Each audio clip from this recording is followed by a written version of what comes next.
except for you. With me tonight, it's a pleasure and indeed an honor, with my fellow classmates, we have Joe Santoro, Craig Clark, and Bob Epplett, where we're going to present the Distinguished Alumnus Award to our next recipient for his many life accomplishments, to the truest extent of which Williamson was founded: faith, integrity, diligence, service. Like most high school students, he had no idea what he had to do after what he wanted to do after graduation. With his father in the hospital and understanding the value of learning a trade, he decided to enroll in Williamson's carpentry program. He quickly became active in intramural sports, yearbook staff, student council, and driving his house mother crazy. He also developed an interest in comedy, and he tested that material with all his classmates, and realizing a gift, he would someday define his future. After graduation, he went to work for Gulf Oil Company, and in 1983, he started his own business, Therapeutic Construction and Design, a company which designs and builds furniture for people with disabilities. Through this time, he worked at various ministries in the Philadelphia area, and it's here where he honed his comedic skills, specializing in inspirational family comedy. 5 years ago, realizing he could support his family as a comedian, he went full-time to the stage. He is now on the road 40 weeks a year, doing over 100 shows a year. Over half of his shows are fundraisers for special causes. I happened to see him all day today on campus with a phone on his ear. He told me he was working on his bookings. So. Inspired by letters his dad had written to his brother in World War II and the Bob Hope yearly Christmas trips to our military forces stationed overseas, he set out on his own to show his own support. He invited several of his comedic colleagues to donate to this project, and through his organization, Operation Belly Laughs, he has sent out over 10,000 DVDs to our military stations throughout the world. In 1979, he married Dawn, daughter of Charles Hamilton, class of 4W2. When Dawn and he were told that they could no longer have children, or could not have any children, they opened their hearts to home to 14 boys and several girls, saying they came from troubled homes and we try to help them. I try to show that one person can make a difference, something I learned at Williamson. And oh, by the way, they were blessed with 5 children of their own that the doctor said were impossible to conceive.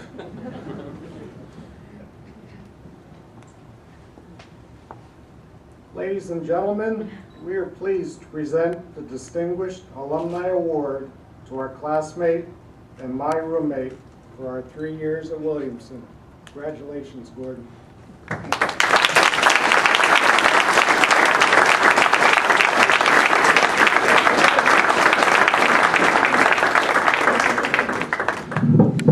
No notes.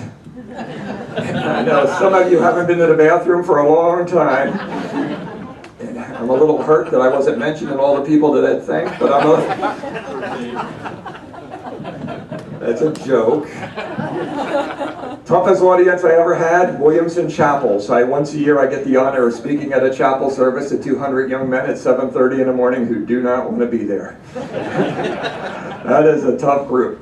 It is not the toughest group I've ever had. 3 weeks ago I did a show for 500 Amish dairy farmers. Yeah, comedy for the Amish is like Mike Tyson at a spelling bee. That is a quiet group right there. The Amish do have a sense of humor. They introduced me as the father of 19 kids. One of the farmers yelled, "Rookie!" They laughed, they had fun, they invited me back, but on the way home it dawned on me I didn't sell one DVD that night. Only half of you got that. Best audience I ever had was Women of Faith. I got to speak at a Women of Faith group in Green Bay, Wisconsin last year. 10,000 women and me. I felt like a piece of chocolate cake at a Weight Watchers convention. Women are great. I did get to go on a cruise last year. We're going to go on a mission trip. In fact, I talked to Reverend Spectier about next year. I'm going 3 weeks from now. My daughter and I are going to Haiti, Dominican to build some stuff, and I hope the next year we can bring the crew along to help impact the village there. But I got to go on a Christian singles cruise. My wife heard about it, said, "Can I go?" It's like, I thought she didn't trust me. I said, "What, you don't trust me on a ship full of single women?" She said, 3 days at sea, you could start to look good.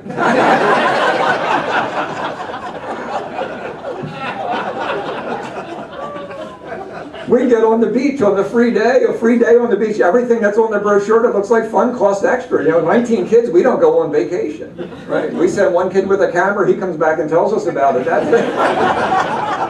But we get to the beach, and the only thing we're going to sit on the beach and just enjoy a little second honeymoon. We turn around, 3 college girls are following. They want to sit next to the comedian. Man, have bathing suits changed since I was a kid. My wife packed my suitcase. She said, we're going to go to the beach. You better get a new bathing suit. I said, what's wrong with my old one? And she said, well, the knees are wearing out. This girl takes off her jacket. She's putting sunblock on. She's got a tattoo around her belly button. A tattoo of a snowflake. I yelled at my wife and said, look at that. 10 years and 3 kids? That's going to be a spider web.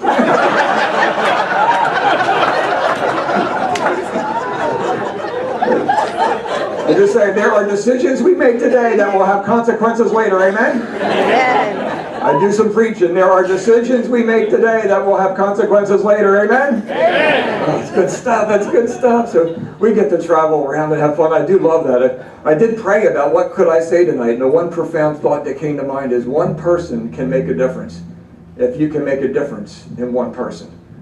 One person can make a difference if you can make a difference in one person.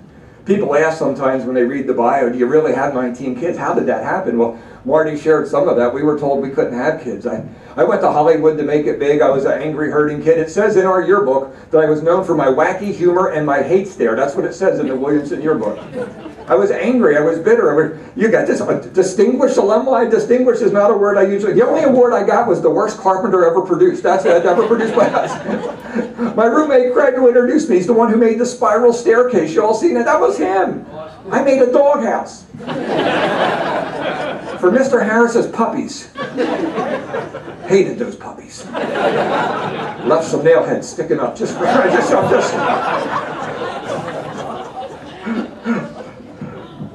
So anyway, yeah, we were told we couldn't have kids. I went off to Hollywood. Comedy can often be a tool to cover a lot of pain.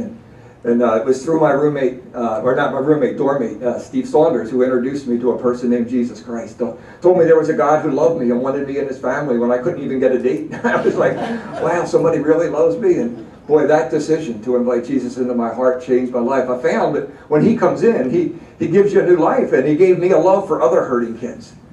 So I used to go around to teach young people, youth groups everywhere. I would speak to young people as a comedian who now love Jesus, and every kid would get a 3x5 card. Every kid would get a 3x5 card with my name, my phone number, and a quarter Scotch tape. Remember, young people, a quarter? Why a quarter? Because we had something called pay phones, right?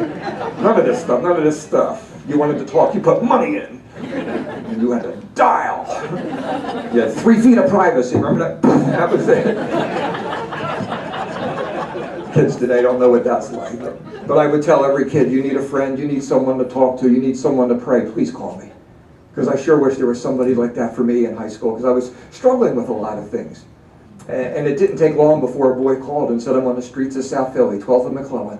My dad's on drugs, I just got beat up, I need help. 2 in the morning, we drove down and picked up Kevin. And Kevin moved in, called his parents, said, hey, we've got your son, we need to get, and they said, keep him. They went to a lawyer and gave us their son. Got him in school, and a few weeks later, he knocked on the bedroom door and said, Pastor G, there's a boy downstairs, said he was going to kill himself.